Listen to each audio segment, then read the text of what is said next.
In 1997, when I released Rich Dad, Poor Dad, that book caused a bit of an upset because I said, your house is not an asset. So in today's world, if you want to be rich, you have to know the difference between assets versus liabilities. One of the reasons so many people are struggling financially today is simply because they're calling their liabilities assets, such as your house is not an asset, your car is not an asset, and things like that. So very simply, when I was a young boy, my rich dad taught me, he says, you have to understand a financial statement. So this is an income statement, this is a balance sheet. Now this is overly simplified.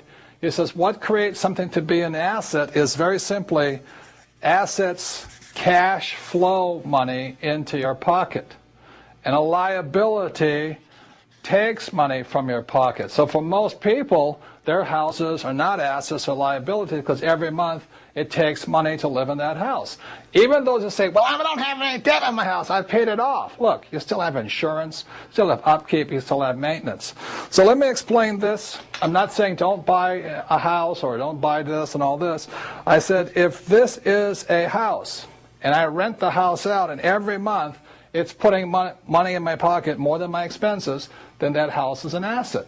Now that very same house, if it goes unrented or somebody trashes it or whatever they do, that very same house can be a liability.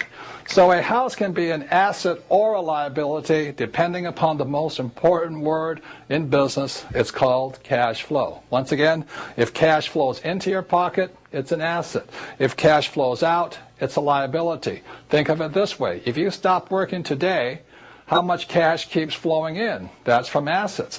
And if cash keeps flowing out, that's a liability. So I'm not saying don't buy a house. I'm just saying don't call a liability an asset.